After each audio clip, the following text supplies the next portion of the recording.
Another shark influencers episode. Here we go, guys. So lots of you pointed me towards this particular news headline from a few weeks back, and I knew I just had to make a video about it. Social media influencers are clearly showing no signs of disappearing from our screens anytime soon, much to the dismay of the rest of the world. People also to this day are still calling me an influencer, strangely, which obviously I disagree with. First and foremost, I'm a scientist who just also happens to have a very small following on YouTube. Anyway, I've already got sidetracked there. This particular headline then was doing the rounds back in April, where the suggestion was made that influencers are perhaps responsible for an apparent rise in shark attacks. And this time, a research paper had been written reportedly backing up that claim. So come with me today as we have a look into this great research paper. We'll have a look at the link between influencers and shark bites. And finally, a bit later on, I'll show you guys how this headline and story isn't quite as it seems. Welcome back to another Shark Bites episode, everyone. So we're back up in the Shark Bites attic studio today. I'm sorry I'm bouncing you guys around so much. The continuity is all over the place. It's just because of the way that I've had to schedule the videos, but yeah, we're in here now for the next few months or so. Right, so I could spend the first few minutes of the video here explaining to you guys what shark influencers are, or perhaps even who they are.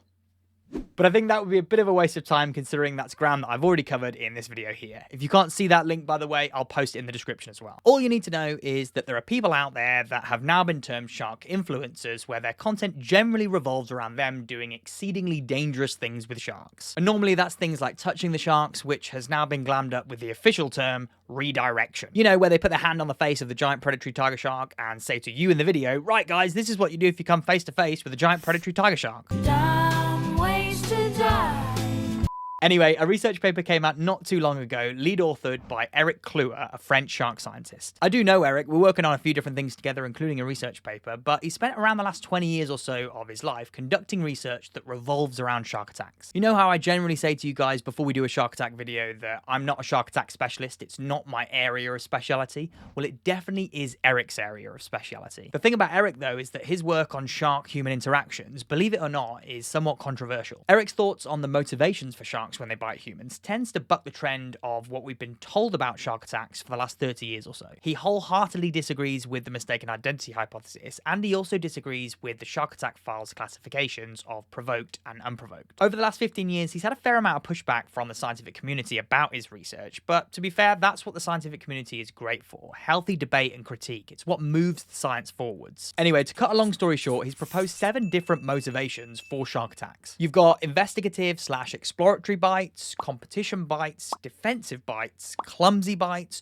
dominance or territoriality bites, instinctive/reflex bites, and then finally you've got predatory bites. If you guys wanted a whole video explaining each of these with examples and case studies, let me know in the comments. Looking at that list there, lots of you will recall that I've spoken to you guys here on Shark Bites before about many of those classifications. And while I don't entirely agree with everything that Eric has to say, I would say there's plenty of evidence for lots of those bite classifications. Eric doesn't tend to put too much emphasis on environmental factors, which I believe play a massive role in a lot of these incidents. Anyway, the research paper that he wrote came out back in April and was specifically looking at defensive bites, number 3 on that list. And it points out that within the scientific literature on sharks, the self-defense motivation for biting humans is very rarely mentioned, which in itself is a pretty strange thing because it's a perfectly reasonable explanation for an animal biting a human. We see self-defense bites from animals on humans all across the animal kingdom, from snakes to spiders, birds and dogs. Loads of them have bitten a human out of self-defense. If you antagonize an animal, there's always a chance that that thing will turn around and bite you. And there's no reason to think that sharks aren't the same. It just hadn't really been classified and discussed in the scientific literature before, which I find mad. If there's any young shark scientists or marine biologists out there right now watching this video and you think there isn't enough niche research gaps for you to wriggle your way into, take this as an example. This research on self-defense bites in sharks was only first written about properly in the scientific literature in April 2025. April 2025. There's still so much out there for us to learn and write about in the scientific literature, so don't think there's just nothing out there for you. So Eric and his co-authors, Thomas and Aaron, decided they were going to be the ones that categorized it, and they were going to use a data set from French Polynesia. French Polynesia is a great location to look at this kind of thing because it's home to over 30 different shark species and has been a shark sanctuary since 2006, meaning shark populations have remained very healthy here for the last 20 years or so. And because shark populations are healthy here, it's a great reference point for understanding shark behavior and ecology. But if we also consider French Polynesia's notoriety for holidays and tourism, it also gives us a great understanding of the relationship between sharks and people. So in order to categorize a self-defense bite, Eric and his co-authors first had to have a look at some shark bite cases and the wounds that were inflicted on people. And pretty clearly they noticed a massive difference between people who had received a self-defense bite compared to those who had received a bite for a different motivation. Just a quick heads up here, I'm about to show you guys some images of bite wounds that are pretty gnarly. I'm going to try and blur them as much as I can, but if you're a bit squeamish, it's time to look away. So you can see here some wounds from people who'd received self-defense bites in French Polynesia from sharks, with some befores and afters. Now these wounds here are described as a bit more superficial while still looking very painful,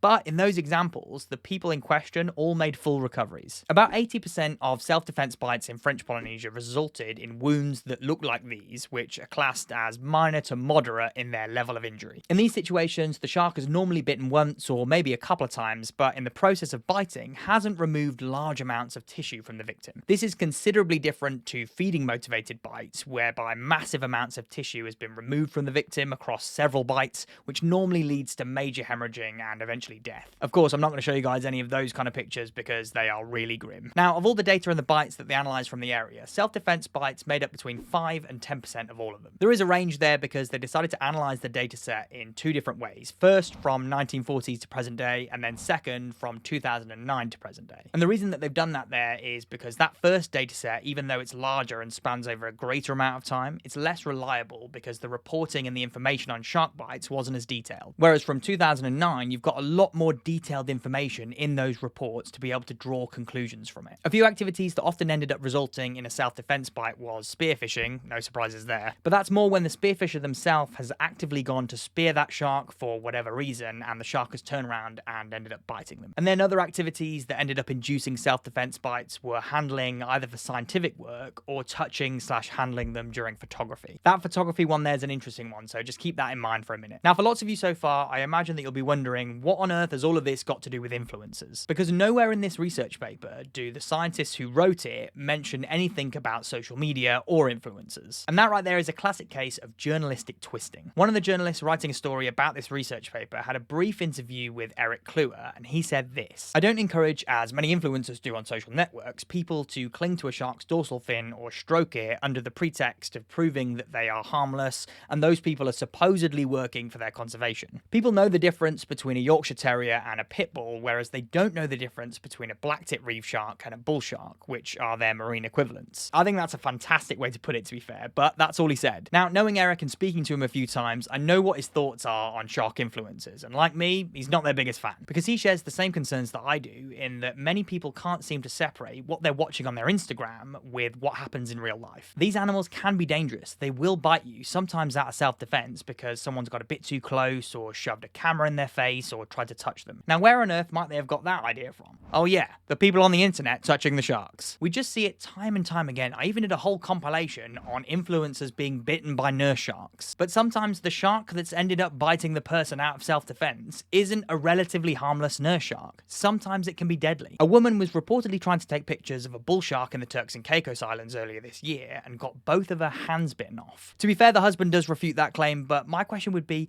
what are you doing in the water with a bull shark in the first place? And then you've also got the Hedera incident where a man has lost his life because he went out on his own to photograph the sharks there. Both of those situations were absolutely awful and tragic, don't get me wrong, but both of them were perhaps avoidable. There's a very fine line here that I think we as humans are perhaps starting to step over. These animals need to be respected a lot more as predators. They can and will on occasion bite you, defensively or otherwise, and that might be enough to end your life. Now, even though this research paper does seem to have been a bit twisted by the newspapers, I think their message is still correct. Influencers and people who have a big social media presence need to be way more careful about how they're presenting these animals. You can dress it up as awareness or apparent conservation all you like, but it's resulting in a very dangerous mentality for a lot of people around the world. And we're gonna get more shark bites and loss of life because of it. I think the funniest and perhaps most ironic thing though about this whole story when it came out was that it was actually shared by the One Ocean Research Instagram page in a post that they did. Of course, One Ocean Research is a branch of One Ocean Diving, which is renowned shark botherer Ocean Ramsey's organisation. And if that wasn't bad enough, they don't even get the science communication correct here either by saying the vast majority of bites are self-defense. Last I checked, 5 to 10% wouldn't quite classify as the vast majority unless mathematics has been completely reinvented. The irony of sharing and name-dropping a scientist who has some pretty strong views on shark influences isn't lost on me, though. I think it's just another case here, though, guys, of questioning the sources where you're getting your information from. I pretty plainly explained that research paper there to you guys. It wasn't particularly hard, but you've ended up getting the factually correct info from me. Whereas a lot of these shark influencers or shark awareness pages, while at the best might have good intentions, will just feed you scientifically incorrect information. I guess that's just the way of the world these days, unfortunately, but don't you guys worry, we'll keep fighting the good fight here on Shark Bites. Now, about a minute ago, I just mentioned to you guys about that awful shark attack in Hedera from a few months ago. And if you were wondering what happened, or more importantly, why it might have happened, I tell you all about it in this video here. There's a few key things that went wrong for this snorkeler, so make sure you give this video a watch to learn what they were. Go on, I'll see you there.